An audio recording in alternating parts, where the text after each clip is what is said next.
Welcome to Creating a Life in Music. My name is Mike Salo. I'm a guitarist and music educator from Minneapolis, Minnesota in the US, and I want to know how other musicians make their living, how they got there, how they sustain it, and most importantly, the insights and tips they may have for the rest of us. I interview musicians from all over the world, from various parts of the music industry to break down the question, how do I do music full time? So join me as we discover the many different ways to create a life in music. If you're a guitar player who's ever wanted to attend music college but couldn't because it's too expensive or too far away, or maybe you're just beyond that point in your life and you're just too busy with your own family and your own career to commit to something like that, I would highly recommend going and checking out fretboardbiology.com. At only $29 a month, Fretboard Biology takes out all the guesswork, putting the right things in the right order. It's highly structured, highly organized, college-level guitar program designed by one of the top guitar educators on the planet, Joe Elliott. Joe was head of the guitar department at McNally Smith for a number of years, where he designed the entire guitar curriculum, as well as being head over at Musicians Institute in Hollywood for many, many years. He knows what you need to know. And you can get 50% off your first month when you go to fretboardbiology.com/register-salo, my last name, that's S-A-L-O-W. So fretboardbiology.com/register-salo. Because Luis, I know, are all you guys from Brazil? Luis, I know you were from Brazil, correct? Yeah, correct. Yes. All of us were from Brazil. Did you guys know each other beforehand? Because when did you move to LA? I moved to LA 8 years ago, and these guys moved 7 or 6 years ago. 6 years ago in 2017, me and Eduardo. Yeah. Have you guys been a band since then? Oh, we met here. Yeah. You met here. Okay, cool. Yeah. The cool thing is that I always say this, I was a huge fan of his band back in Brazil, because Eduardo had a band called Hibria, and they played in Japan and nice. You know, at Love Park and all those great things that they did. They were like our hometown heroes, you know. So I was a huge fan of his, and then he was moving here when I was moving here, because at the time he was leaving the band. So we met Gabriel, and you know, came together, you know. Very cool. How long has the band been together now? Red Devil Vortex exists since 2016, but this lineup has been together since 2021. Okay, yeah, because I became aware of you guys from Luis's Instagram. Yeah, exactly. Yeah, I saw you pop up. You've kind of been blowing up in the guitar world, so I was like, I gotta follow this guy. And Right. I think I saw some stuff. I don't know. There was some videos from a few years back before COVID, I think, when I first discovered you. Yeah. Right when COVID hit, I put a lot of effort, because that was the only thing. I wasn't in Red Devil at the time. And in 2020, put a lot of effort in my videos and stuff. I was always very present on social media. But then that time, that was the only thing that there was in life to do, right? So, you know, I did a lot of videos and stuff, but then I got burned out like around the end of 2020. And Gabriel at the time invited me, hey man, you want to come hang out? Because me and Eduardo, we played for a few years here in LA as my solo project. And then we played even shows with Red Devil at the time, and we were always very close and stuff. But then at the time in 2020, Gabriel, he was by his band. So, you know, the guitar player had left. He was kind of trying to write music and stuff, and he hit me up to see if I wanted to hang out, not even related to the band, you know. But then we started doing the song, and then I saw chemistry right there. And then, you know, a few days after I took the decision, man, I think I have to be in a band with this dude, you know, because I was tired of the whole solo thing and Instagram thing, you know. So I wanted a partner, and then I joined Gabriel, and then you know, a few months after that, our drummer left, and then, you know, Eduardo's the guy. Let's get the three guys that were always supposed to play together finally. Yeah. Great. So what's the first album that you guys reach on then? Together, this lineup? Yeah. Oh, okay. It was our live album that came out last year. It's called RDD's in Town. And it's actually our first show together. We recorded it at the Whiskey. Yeah. Oh, wow. And we planned to do something simple just to show the band on YouTube. Yeah. But the recordings came out so great, and the video too, that, you know, during the process of working on it and working, it kind of came out really good. And we're like, man, we probably need to make it an official release. Exactly. You know what I mean? Yeah, it sounds and looks really great. I mean, you guys look natural. That was your first show together. Yeah. Yes. Oh, That's you Red can't Devil tell. Vortex, yes. That's awesome. I had, before when Luis was doing his solo thing, playing with Eduardo, sometimes I would join those guys as a guest on their show, playing a song or two. Yeah. Because we were really close. Really close, What yeah. happened was, like, I had my band apartment in Hollywood with the other guys that were in Red Devil Vortex at the time, and we would throw parties all the time. And that's how we ended up meeting. Yeah. Through mutual friends that would come hang out at the apartment. That's how I met Eduardo. That's how I met Luis. And in the end, everybody was kind of, many bands together were kind of like a music family community type of thing. So when these guys joined the band, it was kind of natural. It wasn't like something really fresh or new. We already knew that, we got along really well. So it was a given. It was great, actually. It was a lucky shot, to be honest. How much did the new lineup play in the sound? Did it change the sound at all? I listened to the 2018 album a bit, and then obviously the newer stuff that Luis was sending me, I've been listening to a lot as well. Yeah. Have you noticed much of a change in the sound there, or does it seem like a subtle change? It seems like a natural progression, to be honest. The way it used to work before, we had our producer, Gus Grimes, and him and I wrote most of the stuff for Red Devil Vortex, with the other guys too, but it was mostly me and then him, and producing and working in studio. And that's kind of how the first Red Devil Vortex record came about. But the sound we're doing right now was kind of what we were trying to achieve back then. So even with the first and second EP, the new album that we just recorded now with the new songs, it feels like it's the right thing to do for all of us. We are guys that have very strong personalities on our own, and that kind of shows in our playing. And at the end of the recording, we really noticed that. And I think people will notice that when they listen to the album. Yeah, I think that is the biggest change, like everybody putting their personality, and also at the time that Eduardo wasn't in the band, me and Gabriel, for example, the song More Luck Than Brains, the chemistry and the connection between us was so strong right away that we wrote the same song, but I had the riff and I had the verse and he had the chorus. So he came to my house and I was like, man, I have this thing here that I'm working on. And he's like, dude, I have a song called More Luck Than Brains that I got a chorus that it fits exactly with this part. So we really put the two WAV files that we had, the demos, and we crossfade even the harmony, the everything, just the chords, everything matched. So it was really cool. We pretty much wrote the same song separate, and we just matched the best parts to each other's, and that's More Luck Than Brains. Yeah. Nice. Yeah. I listened to, like I said, the newer stuff and then that 2018 album. And I noticed with the newer stuff, Luis, you bring in quite a bit of like that kind of 80s shred flair in a lot of those licks. So I hear a lot of like Nuno type. Are you a big Nuno fan? Man, I am a big fan of his, but he was not one of the guys that I learned stuff the most when I was growing up. Basically I worshipped Iron Maiden, and I from when I was 10 to 12, I only listened to that. Iron Maiden and Bruce Dickinson or Blaze Bayley solo. The furthest I would go. So there's a lot of also Dimebag and Zakk Wylde and Marty Friedman and Jason Becker, Yngwie Malmsteen. All those guys were more present than Nuno in my playing, but I respect Nuno a lot. And it's just that I think Extreme is not a huge band in Brazil. Like, I think that's the thing. So, but man, he's iconic, iconic. Yeah, I think maybe what I recognize is the taste and flair that Nuno throws in his riffs that become almost like melodic in a way, and there's a lot of aggression. So I was hearing that the same thing. It's almost, I get the same thing sometimes from some Michael Romeo riffs from Symphony X. Some of those really flair riffs. So it seems to all meld together really nicely, and I really like the new songs. They're pretty awesome, man. They're really good.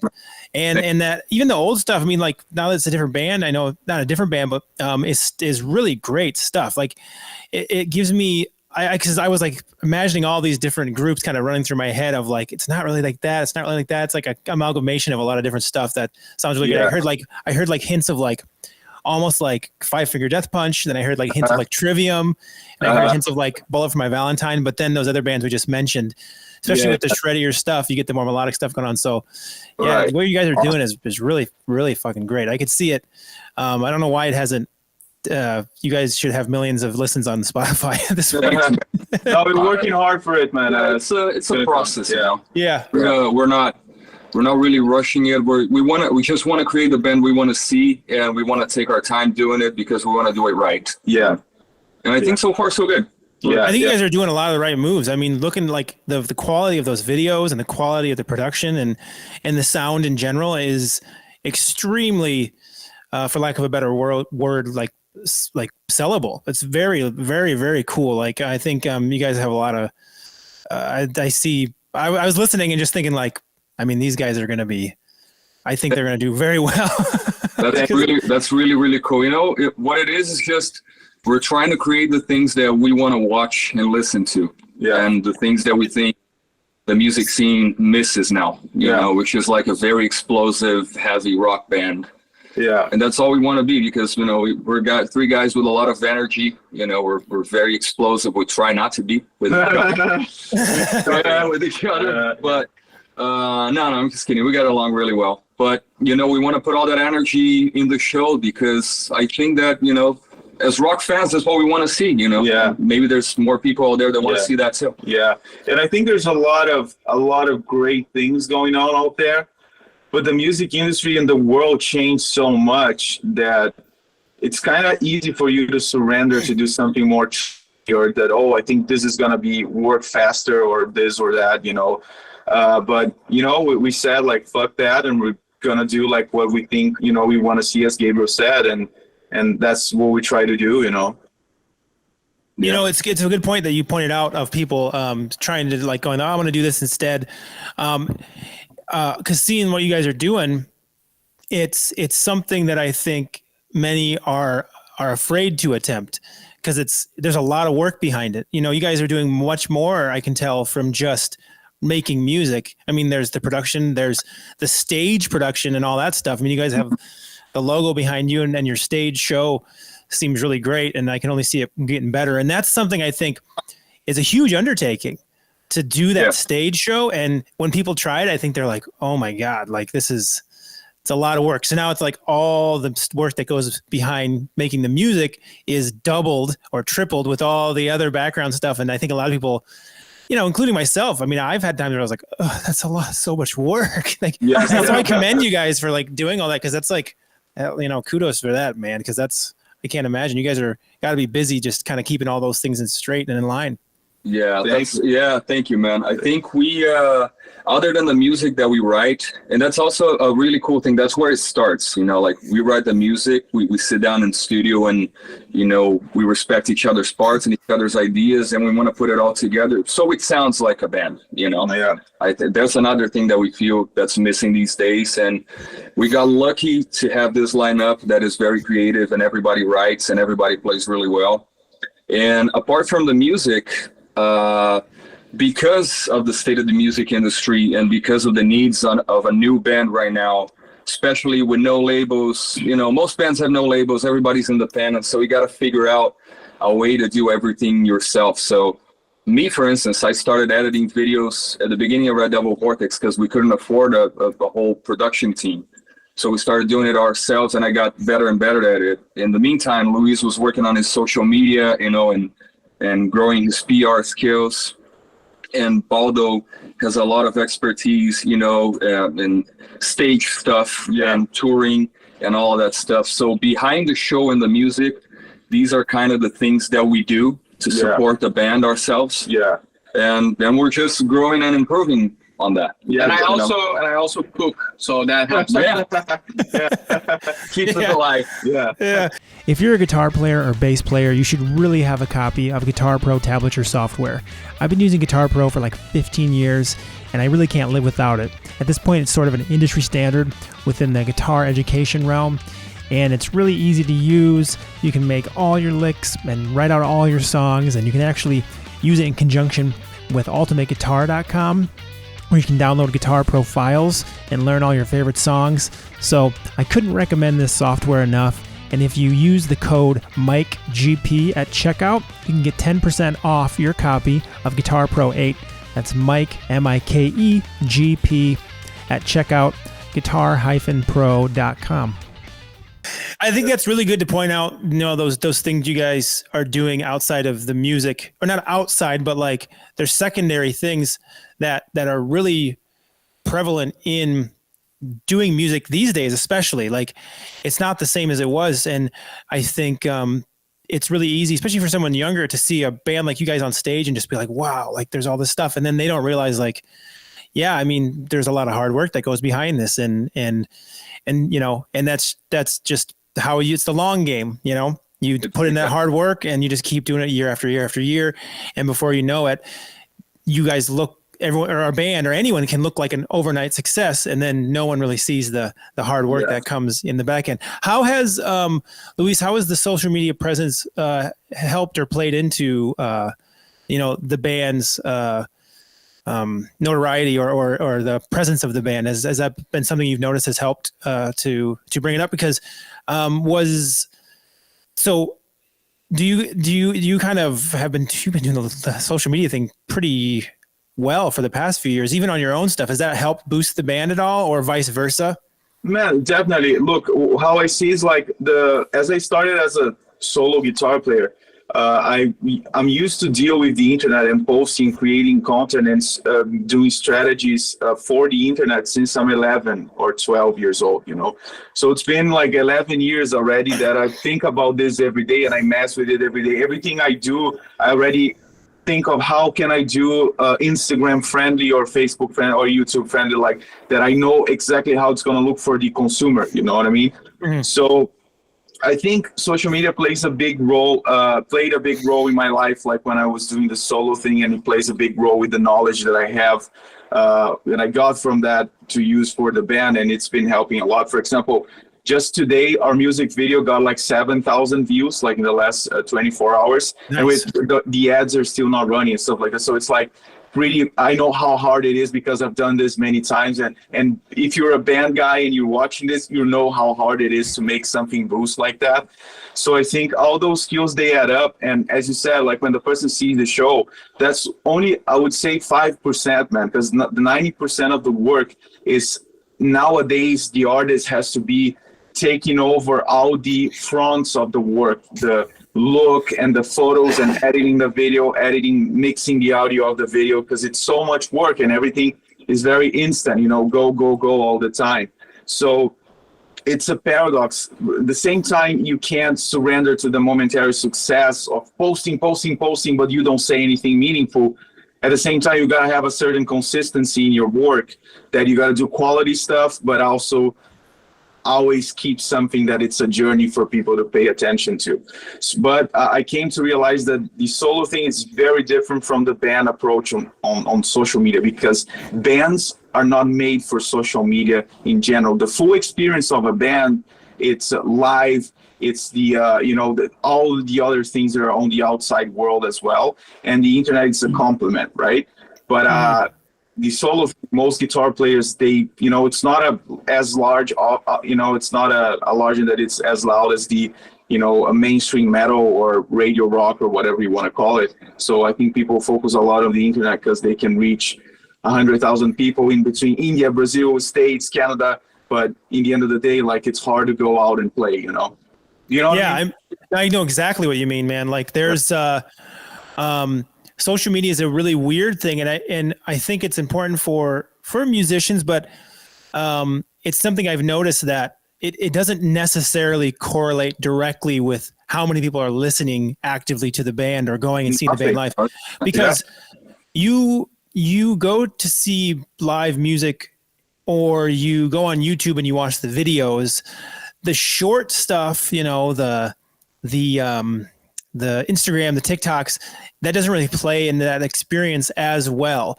And many people, I think, go to shows, go to see bands, go watch their videos on YouTube, and they don't even like follow the band. They just know the band. And they don't even think about it. They're just like, oh, I'm just going to look them up, or I'm going to go see their show. And they don't even realize they're not even like Instagram fan or whatever, you know what I mean? Yeah. Because the music supersedes the social media, and you can tell that with bands like You can tell that in like, just look at their Spotify plays, and that's a telltale sign. Like you can go look at someone with like a solo artist, like who, or any just one single person who really plays into social media. They could have hundreds of thousands of followers, and then, however many listens on Spotify. And then you go see a band that has thousands of followers on Instagram, and they have 10 times the amount of Spotify listens. Yeah. So it's an interesting thing that happens. But I can imagine, all your guys' past kind of plays into people coming in and listening. So like, Eduardo, you said you played in a touring act before this. So do you guys notice that you have kind of previous fans coming in and be like, hey, I remember you played in this other band that I like, and now I've been following you for years. Have you guys noticed that at all? I especially now that this is like the first release of a new song with me, I've been noticing that stuff on people commenting on Instagram and YouTube. So I think it will happen more and more now. And it's a really cool thing, because that shows that what you did somehow impacted those people, in a good way, because they are still following you somehow, So we'll see. It's happening. I'm really happy about that, actually. And I think in a few months, when we start releasing more and more stuff, those people that knew what I did before are gonna start following up more and more, and that is awesome. That shows that somehow you did a cool thing. You achieved something. Yeah, for sure. Yeah, I can only imagine that would be the case of because I know myself. I know I do that with certain bands. If I see another band member leave or go start a new band, I'm like, I'm gonna check this out, see what this is all about. Yeah, absolutely. Yeah. So Gabriel, has this always been a 3-piece? Always. Yeah, and so you've always basically. Well, it started like this. I had another band before when I was in Brazil, before I moved here. It was called Living Garden, and we were 4 guys, and we had a tour opportunity to come here, and we did in 2015, and the tour didn't really happen. It kind of got canceled while we were in America, and the booking agency also fell apart. So we were in LA, and we were already here, ready to go, and it kind of broke the band apart too, that situation. And the remaining guys, I had this Red Devil Vortex idea, and I came to them and I said, hey, do you guys want to start this new thing? So it was just me and the other 2 guys. So it was mainly 3 guys because it was easier, because in my other band, we were always every year switching the 4th guitar player. So we're like, okay, we're done with that. Let's just keep the people that want to be here and start something fresh and new, and really nail and go for what we want to do, which is what we're doing right now. So, yeah. Were you always singing and playing bass, like doing double duty? Yes, okay. My entire life. It was really hard for me to find a bass player or a singer, so I ended up doing both. Yeah, well, you sound great, man. Do you have any strong influences in that vein, like bass player singers like Lemmy or something? Absolutely. Lemmy is one of them, 100%. My first one was Gene Simmons. That was the guy that I looked up to when I was a kid. And I saw the Kiss cover. Yeah. That sounded great. Yeah, we did the Love Gun with our older drummer and Paulie Z from the band ZO2. They used to be like big in the 2010s and something. They had a TV reality show and all kind of stuff. And he's a huge Kiss fan too, Paulie Z. We became really good friends, and we decided to do that cover during the pandemic just to put something out, while everybody was home. And I ended up actually, because of that, doing a version of I Still Love You of Kiss 2 with Bruce Kulick from Kiss and Paulie. Yeah, That's for awesome. a fundraiser. The David Z Foundation, which it's for music education for kids. So that turned out to be really cool. It was a good experience, and in the end, man, that was it. It was Gene Simmons for me, and after him, it was Geezer Butler and Jason Newsted. 100%. I love the '90s Metallica. I love that lineup, and Dio, Ronnie James Dio as well. So those were my main influences growing up, and Lemmy. And I thought, even Slayer, Tom Araya from Slayer, and I thought that there weren't many bands that had front man playing bass. And I thought that was odd. I thought when I saw Iron Maiden, I thought Steve Harris needed to sing. Yeah. I was like, man, this guy's so cool. Why isn't he singing more, you know? So I decided to be that guy, you know. It's like, well, I see a lack, you know, in a pattern of lack here in these bands. So I wanna cover that. So that's how it started. Yeah, very cool, man. Yeah, it's a duty to take on. It's got to be I can imagine pretty difficult, but I guess you're used to it at this point. Very much. Sometimes it's harder for me to just do one or the other. Yeah, I feel very stable with both. It's cool. Yeah, I get that. I if I do singing on gigs, I'll always be like, as long as I get my guitar while I'm singing, I'm okay. Like, Right. otherwise I'll feel awkward. I'll be like, what do I do? Like, just my hands aren't on anything. Yeah, that's funny. That's also another thing that we started doing. The three of us, everybody started singing in the band. Yeah. Oh, and very cool. We harmonize on the shows. Awesome. We try to, we don't use tracks at all. We do everything live. So all the instruments are live, all the vocals are live, everything. And we wanna like finesse that technique to our best, you know, and to be like a really good live band. Mm-hmm. That's our main goal. Where are you located? I'm in Minneapolis, you know, Minnesota, Minneapolis area, Twin Cities. No, we're not going there. Not yet. Yeah, not yet. Do you know the area though? Yeah. Yeah, I'm not about 6 hours from Chicago. So Minneapolis is Princetown. So that's our claim to fame. Yeah. Where are you guys all headed? Are you guys have a tour coming up? Yeah. We're going out with Doyle from Misfits. I saw that. I knew that. Yeah, exactly. So the first show is on Friday in Vegas, and last one is in Ohio in like Marietta. Yeah. Ohio. Yeah. In June. June, yeah. So it's like 20 days. Exciting. Across the state. Yeah. Is this the first bigger tour with the lineup right now, or have you guys done ones? Yeah. Okay, it's a big one. Okay. Yeah, that's cool. the big thing, you know, like in terms of tours that we've done, yeah. We've done a couple mini tours last year, just us and a few other bands, you know, like that were the same size as us. Yeah. Doing small clubs and small venues and stuff. So, you know, we got on the road a little bit last year, especially after COVID, everything is a little slower. So it also kind of played out to our side because we're recording a new album and writing these new songs. So everything kind of happened at the right pace for us. Yeah. So this tour seems to be the right thing to do right now. Yeah. So it's perfect. Great. So how big of a, if any, do you guys take out like extra people, extra crew or anything, or like merch and any type of crew that you bring with you, or is it just you three? We have one guy. Yeah. We have one guy that's going to do the stage tech and march for us. Yeah. We're also going to share on that duty. And eventually we're going to hire, you know, along the road, probably somebody to do some videos and photos or do some merch for us, depending on the needs. But for now, that's it. It's mostly us and our stage tech. Yeah. Stage tech, tour manager, merch guy. Yeah. There you go. Nice. Yeah. All in one. All in one. Will you guys be doing any recording stuff out while you're on tour? Any stage recordings or? Definitely. We're I think we can say that, right? We're planning a live video of More Luck Than Brains, because we made these More Luck Than Brains shirts, and the craziest motherfucker on the pit was gonna get a shirt. So that's gonna be the promo of that song on the show, and we're gonna film in each city. And at the end of the tour, we just, you know, choose the best performance, mix it, and put together a cool video, you know? Yeah.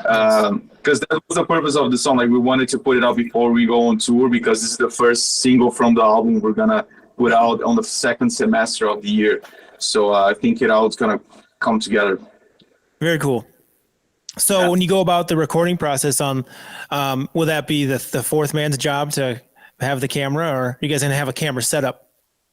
We have a few GoPros around the stage. Yeah. Oh, nice. We're gonna leave him with a camera too. Yeah. iPhones, and we have a few iPhones and also a Canon that, you know, it's gonna be on his hand and stuff. And probably at a few shows we might have a few camera guys over there as well to help, you know, boost the quality. But and if the fans record anything as well, just send us. Yeah, we will take the best. Yeah. That'll be cool. Like very active shots. It'll be really cool. I think all spliced together. Yeah, absolutely, man. Cool thing is that every iPhone nowadays is great for you to make something, you know, just cool to post on social media, or, you know. Mm-hmm. Exactly. Yeah. So as far as your guys' individual careers, where was the music thing kind of always at the forefront for each of you? Was it always something like I'm going to be playing music, I'm going to be doing this? Yeah, definitely, 100%. Yep. And then so you each got started at different times. So I'd be curious to kind of know each one of you guys starting story of like what was the first thing that brought you into playing, and kind of how that led you to LA of all places too. You go first. I think I started even a little bit after you. What year did you start? 1998. So Gabriel started before me. I started in 2001. But I always tell these guys the story that I used to lie at school that I knew how to play the drums. But I didn't. But it was just because nobody ever has a drum set, so you can prove that you know how to play. Until the day came and someone at school told someone else, oh, there's a guy that he says he plays the drums and he likes metal and stuff, so maybe give him a call. So this person called me and I was like, sure, yeah, let's do it. And I hung up the phone and immediately called my buddy Renato Osorio, he's a guitar player from Brazil, and said, hey man, I think you're gonna have to teach me how to play the drums. And I have to. And he was like a monster guitar player. And I tried to bullshit him, and of course he knew that I didn't know how to play the drums. So when I called him, he was like, okay, I thought you knew how to play the drums.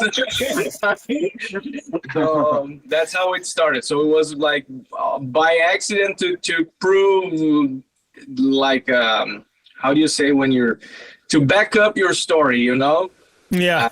I had to do something, and then it started, and then this particular band that called me back then, I'm still friends with them till today, so it's great stuff. So that's how it started, and then that was 2001. Then I started like getting really good at drums actually very quickly, so I raised the ranks in my hometown until I landed on this band called Hibria. And Hibria was a fairly known band back then, especially in where I'm from, Porto Alegre. And then the band started growing pretty well in Japan. And then I recorded a second album in 2007, and then we went to Japan 2009, and then like lots of things happened. Like we've been to Japan like 6 times. We played like Rock in Rio. We opened for Metallica, Black Sabbath, Ozzy. We did a Rock in Rio. Did I mention Rock in Rio? Yeah. So and I saw him on TV before I knew him. That's pretty cool. So there you go. That's how it started and then 2017 we decided we were gonna like split from the band. The band continues, but everybody from that period left the band. And then Luis was moving here, and I knew him, and I was a fan of his. We recorded something because he liked my band. And then we recorded something, and then he moved here, and I was like, okay, I think I'm gonna go to Los Angeles and play with Luis. That was the thing. And then I contacted him on Facebook. I still have that conversation. Yeah. And that was beginning of 2017. He had just moved here to study at the Musicians Institute, and I said, okay, man, I'm gonna be there too. And that's how we ended up playing together and end up meeting Gabriel, and here we are. Very cool. Yeah. Paulo did play after you got here a year after that. He did a tour with Glenn Hughes. Oh yeah. Yeah. Very cool. When was that? Yeah. I forgot to mention that. Yeah. In 2018, I toured with Glenn Hughes, my hero from Deep Purple. That's pretty awesome. Is you touring drummer, or your band did open with? No, I was his drummer. Oh wow, that's fucking awesome! Yeah. Damn, it was pretty awesome. Awesome. Playing Deep Purple, which is my favorite band, with Glenn Hughes. So how did that come about? Yeah, man. So how does something like that come about? Did you make a contact or did someone recommend you or? I have a very, very dear friend called Vander Caselli, and he's a front of house monitor guy for pretty big names like Testament, Death to All. He does Destruction, Crisium. So one day we were on, he used to work with Hybria, the band I used to play. And that was 2013, I guess. He received an email when we were on the van going to a show. He said, "Oh, I'm going to go do monitors for this guy, Glenn Hughes." I'm like, "What?" And then I said, "You're going to get me that gig one day." And he did in 20, because he started working with Glenn, and Glenn needed a drummer, and he referred me, and it worked out. One of the best things you can do as a musician is to protect your own hearing. I've been using these Eargasm high-fidelity earplugs for months now, and I really love them. They're nice and discreet, high quality, and they don't make any of the sound muffled. They let in the right frequencies that I need on gigs or at shows. You can get 10% off your order if you use code MSALO10 at checkout. That's my first initial M, my last name Salo, S-A-L-O-W, 10 at checkout to get 10% off your order at eargasm.com. That's awesome. That's huge. So like dream gig, being a big fan like that. That's really cool to hear. Yeah. It was really cool. But the dream gig is this one. Okay, that's what I meant. Really? Yeah. So Gabriel, how about you? How did kind of you can I'd like to hear your story as well then. Man, to me it was kind of natural in the sense that I really wasn't influenced by anybody in my family or in my circle, you know. I saw Kiss on TV, and then I ended up seeing a home video of them, and I saw a music video, and it kind of changed my life, and I couldn't believe a band could be that cool. It was unholy. It wasn't even the makeup era, it was the non-makeup era, and I was blown away. And, you know, and then I saw a show of them on TV, and they're playing to an arena full of people. And I'm like, man, that's awesome. I can't believe nobody around me is trying to do this. You know? Like, this is a dream job. How come nobody around me is like paying attention to this? So that's what I want to do. And I told my parents that I wanted to start playing music and I wanted to play bass. And my dad said, "No, we have an acoustic guitar here. So if you play the acoustic guitar, maybe we'll figure out how to get you a bass." So I started having acoustic guitar lessons, and that went good for a while. But in the end, I didn't know at the time, but my uncle was also a musician. He had bands in the past, in the 70s before, and he had a bass. So he gave me his bass, and that's how I started learning how to play bass. And I ended up going to music school for a little bit when I was a kid, learning bass and guitar from the same teacher, because not only I wanted to sing and play bass, but I also wanted to write my own songs. So I needed to know the chords and stuff like that. And that was my main thing, really, just writing songs. And I didn't record back then. I think nobody ever recorded at home back then. So all of my songs, so all of my songs were just in my memory, and I would just play them to myself in my room. I had a little band called War Machine when I was 12. We recorded a demo, and it was pretty cool. But to me, it was always serious, even when it wasn't. You know, like I always knew that it was a calling stronger than anything else in my mind. It was just something I couldn't ignore. So I just decided to go full on and do it for real, and, you know, like try to create my own band, really. Like back then, I don't think people had any ideas of like getting a gig or being a hired gun or anything like that. To us, you know, at least where I was from, in my group of friends, you know, just get together, you form a band and you go. So that was always my mindset. And then when I was 16, I put together a band called Living Garden. And we recorded our first album, and we had many lineup changes, but we ended up doing 2 U.S. tours. The first one was in 2011. We did a full month, and the second one was 2014. We did 4 months, 50 shows total. Independent, totally independent, no labels, no nothing. I booked most of the shows myself from Brazil. and that's how we. Pretty badass, man. That is pretty awesome. Who did you? Only South Americans, like people that come from like outside the states and not even know what that means. So that's so badass. Thanks, man. Yeah, it was really cool. It was awesome. You know, it's like I said, an underground tour, but it was like really extensive, and I ended up making a lot of friends, and I know most of America now, and that was pretty awesome. And that's how I got to meet the booking agent that ended up bringing us the next year. And that's how I moved to LA, and I met these guys, and here we are.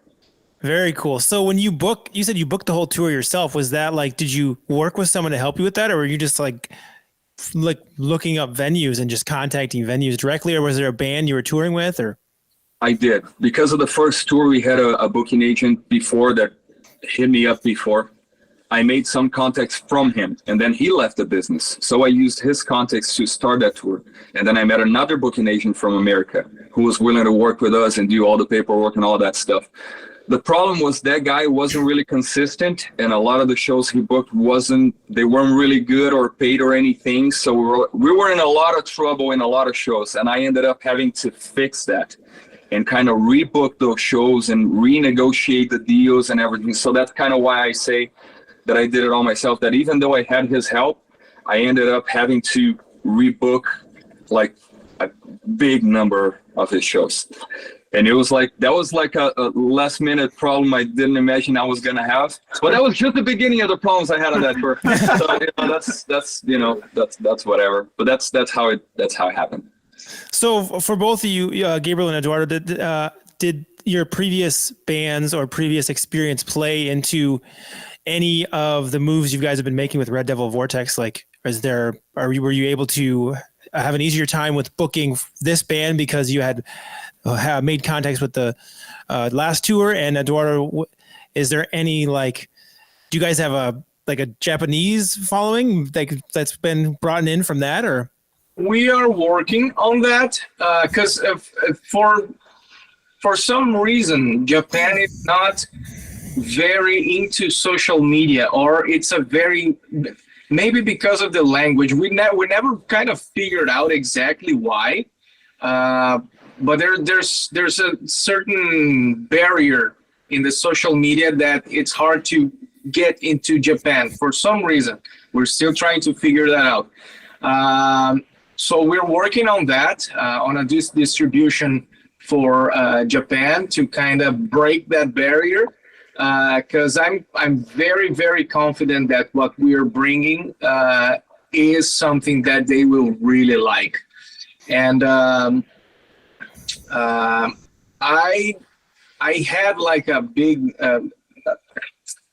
some following in Japan. Like there's a magazine in Japan called Burn Magazine, and in 2013 they had like the readers poll, and they choose like 40 drummers that they really like, and I was number 14 on the list. Nice, that's awesome. So yeah, when I got that, I was like, above Neil Peart. Wow, that's a big thing. I didn't choose, okay? The people of Japan chose. Okay, so jokes aside, it was like, to me, I was like blown away. I was like, what the fuck is this? You know, so I'm very confident that what we have here is going to be really cool for the Japanese people. And yes, we want to do that. And the experiences I had with the previous band, dealing with like how the industry works behind the scenes, like contracts and what is good and what isn't. I try to bring these guys this information, and then we decide based on this little experience that I have. You know, I try to bring as much as I can so we can like choose better for us. Although you never know exactly what is better, but we try. Yeah. That's what I try to do with these guys. Yeah, man. Great. For me, it's the same thing. I think even though I have a following from a previous band, and that helped a lot, especially in the first album, because that's how we got into the Billboard charts with the first EP that we did. Because I had a little following from Living Garden in the US, and we released this album, and those people were waiting, you know, for something from us. And that was the new thing we were doing. So that was really cool and really helpful. But I think every band, from that perspective to the fan perspective, it starts like something new. So you can't really push something new that's different from your previous band to those fans. You know, you got to let it happen naturally and kind of grow this new following and just pretty much like be authentic with what you're doing right now and just nurture it and expect the best, you know? Yeah. And from the previous experiences, I'll say that what we do mostly is like, we have a really good communication as much as we can inside the band because of past experiences with fights and touring and ego and stuff. So we got all that learning, all the bad stuff that happened, all the good stuff that happened too, and we try to apply that in our, you know, daily lives and in our work. And so far, so good. Yeah, we get along really well. Great, that's awesome. Yeah. So, Luis, your turn. Let's hear your story, your backstory here. Nice. Well, so it all started when my brother, he got interested in rock. He brought a pirate Guns N' Roses DVD, Live in Tokyo one. I think it was part 1 only because there's 2 parts of that show. And then I saw him, you know, watching that, and he started messing with the acoustic guitar we had. Man, that guitar is like my father's age at the time, 50 years old. So like the action was so high that you could put your hand, you know, underneath the strings, you know. Usually it's like the appropriate is like only a pick in that. Yeah, exactly. It's like oh. You're anyway, so then he brought it home, the DVD. I started watching, and I thought it was just, you know, I never seen anything like it. You know, as he mentioned, like the impression he had with kids is like, how come nobody shows this on TV? Why are people? Why I'm 9 years old and nobody ever mentioned this to me? You know what I mean? So then his friend that, you know, borrowed he borrowed the DVD from, he brought an acoustic guitar. He started playing like Civil War and a few Nirvana songs on the couch, and we were just us four, because at the time my younger brother was just a baby, so it was only us four, my older brother, me, my dad and mom watching him, and I was like amazed, man. I never seen anything like it. It was just magic, you know. So I was like, man, I gotta do this. So at the time, my dad didn't let me take guitar lessons. So no, you're gonna learn from your brother, because, you know, my brother was taking guitar lessons. Then I remember I picked up the guitar and I saw him doing some stuff like, man, show me what you're doing. Let me try to, how do I do this? You know? And then I remember in the first few days, I already figured out a few chords and stuff. And it was pretty like, I didn't see time passing by when I was with the guitar in my hands. So then I started getting better and better and figuring out songs faster than my brother, because we had Guitar Pro. So I would, you know, put all the Iron Maiden songs and start seeing the numbers and correlate to the sound I was listening to. Yeah, so at the time, I was 9, and then, you know, got my guitar, I started playing at school, and then my first time playing live was at this parody that we did of The Trooper. So we had to change the lyrics to Portuguese and how to save the planet. So it's like, we're gonna save the planet all together. You know? And man, that was the most incredible thing I've ever done up to that point. Then I started getting really serious, and I started filming myself a lot playing. And then I posted my first cover on YouTube, and then a few pages, you know, fan pages of guitars are reposting it on Facebook. And then I said, man, I think I should play like, let me make a Van Halen tune, and then I'm gonna reach out to all Van Halen fan pages. Hey, I'm I did that. I was like, hey man, I'm 12 years old from Brazil, and I'm starting my YouTube channel. Can you do a post about me? And at the time, the internet was very innocent, and most people did, you know, because I did a Van Halen song, I did Black Label Society, I did Slash, I did then Angra, which is a band from Brazil that I like a lot. And then that video got really, really viral, because the guys from the band saw it and they shared it. And that, you know, made me see that, man, I'm from this really small town in Brazil, and I reached my heroes. You know, my heroes know who I am right now, because I'm 13 and I played the top 10 Angra songs, which was, and I just, I was like, band, okay. right? Yeah, Kiko's band. Yeah. So I had all these single covers, but then I was like, man, I should do something that nobody does, which is like being 13 years old and play 10 solos of a band that it's difficult to play. So I did that for Angra, it got to the guys, and then I did for Dream Theater because I thought, man, maybe I should do something more, because Angra is big in Brazil, Japan, and a few parts of Europe, but Dream Theater is bigger worldwide, right? So then I did that, and then it got me endorsed by ESP. So then the vice president of ESP, Jeff Moore at the time, he called the distribution in Brazil. He said, there's a prodigy in the south of the country that I really need you guys to contact, and you should give him a guitar, and we should get started a relationship with this kid. So at the time, they called me from São Paulo, and I never spoke to anyone from São Paulo. So they called me on the phone. It's like, how do you think you're going to improve our brand to the eyes of the guitar audience? How are you going to promote your social media? It's like, I'm going to do videos. How old were you at the time? That was the best thing you could do. Yeah. How old were you at that time? I was 14. I had just turned 14 because because at the time before ESP really signed a contract with me, because it was something a little more complicated because it involves distribution in Brazil. Guitars are bigger things to ship. EMG Pickups had endorsed me right after they saw the video. They reached out, they sent the contract, I signed. I was like, that was the happiest day of my life. You have no idea.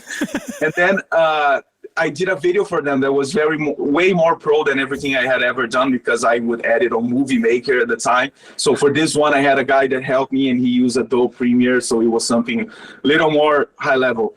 And then when they called me, I had that video. So, I'm going to do videos like this right now, because this is my new standard. So then it all started like that. Then I came to the US for the first time in 2015 for, NAMM, and I played at the time, like it was the 40th anniversary of ESP. So Alex Iskonik played, Frank Bello played, CEO from Galnerios played, so many rockstars, and I played on that stage too. And I met so many new people here in the US, and I decided that I wanted to visit MI in 2015 because I was on my first year of 3 years of high school in Brazil. So I still had 3 years to decide if I wanted to come and stuff. So everything happened so fast that I was very sure that I was born to do that, So I was like, man, my mom was very insecure about it. It was like, man, mom, if someone in the world can do it, it's me. I have to try it, So that's how I sealed the deal with them, Nice. Did you end up going to MI? It's really badass. Yeah, I went to MI. Me and Baldo. Baldo went to MI too in 2017. Classmates, yeah. Did you? I'm actually having Scott Henderson's going to be on the podcast on next week, a week from today. Oh, he's one of the best. Oh my God. Yeah, he's going to be on. I have one of my good buddies used to be the head of the guitar department at MI, but like in the 2000s, he was like VP of education, but he lives here now. Nice. So he hooked me up with Scott Henderson. So I'm excited to talk to him next week too. Really cool, man. Really cool. That's going to be awesome for sure. But yeah, that's the story. Then I came here, studied at MI, pandemic hit, Red Devil Vortex. Here we are. There it is. That's always cool. Like everybody's lives now. I did this pandemic, and now. Yeah, exactly. It's weird. It's like the pandemic was a whole it's like this was people's lives and the pandemic hit, and then they went like that. Just like everyone's just like completely different. Everyone I talk to, I don't even do the same thing anymore for work, or I started this, or I'm doing this. So it's a very common thread with the pandemic. 100%. Not everybody, nobody was safe from that. Yeah. No, everyone's life's changed. And many, sounds like that's a really cool opportunity that popped up from that. And I like to think when these cool opportunities happen and these things come together from a scenario like that, it's something to think back on of like, oh, that was a shitty time, but it led to this and that type of thing. Yes. Some positive things can come out of something so negative. So there's things like sometimes build strong people. Yeah, exactly. Yeah. Well, dudes, I really appreciate you guys being on. Is there any things you'd like to mention before we wrap it up here? Obviously the tour, the new album, the new single, you can mention all that again if you want. Yeah, absolutely. We have More Luck Than Brains, which is our new single. It's out now on YouTube, and it's coming out on every streaming platform this Friday, May 19th, which is also when we start our U.S. tour with Doyle from the Misfits, and we're hitting Las Vegas first, and we're going all across the country to Ohio. So make sure you check all the dates and all of our stuff at reddevilvortex.com, and we'll see you all on the road. Yeah, great. So much for having us, man. Of course, I appreciate you guys. Yeah. And one last thing that I forgot to ask. If you had any advice for people trying to do what you're doing, what would you say? Like just like a sentence of like, or like a short paragraph of like, this is the things I've learned. What's your advice for kind of like up and comers who really look at what you do and want to be able to do that? Right. Man, I would say believe in yourself, play the music that you love, and create the stuff that you love because you love it. Yeah. And everything else is really going to come from that. I know it's very like, it's easy to say, sounds cliche, but when you do what you love, I think people relate to that more. And it happens more natural to you. And here's a huge example. The story he just told you, that's how it happened, you know? And that would be my take. Like, believe in yourself, work hard, play the best you can, and build yourself up, and believe in yourself. Be confident. You can do this. Yeah, great. Really what he said is like, even if you want to be like a heavy metal band, or if you want to be like Bruno Mars, it's gonna be a tough journey, man. So if you chose music, you have to know that you're gonna sacrifice most of your personal social life, right?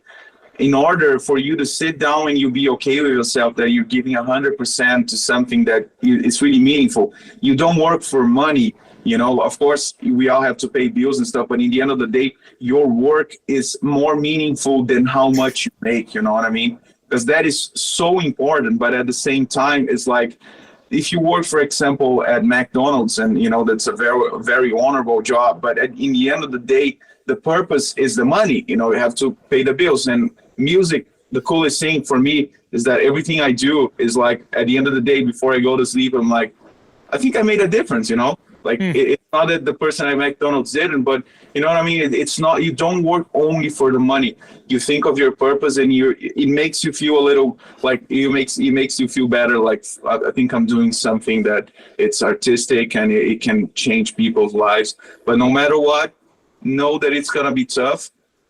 Be prepared to, you know, reinvent yourself all the time, and hear criticism, and you know, just swallow your pride, but make sure you love the thing itself. If you want to be a guitar player, be so you know, passionate about the guitar playing, because all the other things you're gonna have to deal with as well. But in the end of the day, you gotta sit down and really have the time of your life when you play the instrument. If not, nothing's gonna happen, because you know it's hard to master the instrument. It's even harder to create a career. So you gotta build your, you know, foundation really well. And if you work at McDonald's and you have a dream on the side, do your work at McDonald's honorably, and use that those resources you're getting, the money, and invest wisely and manage your time wisely to do the other stuff you want to do.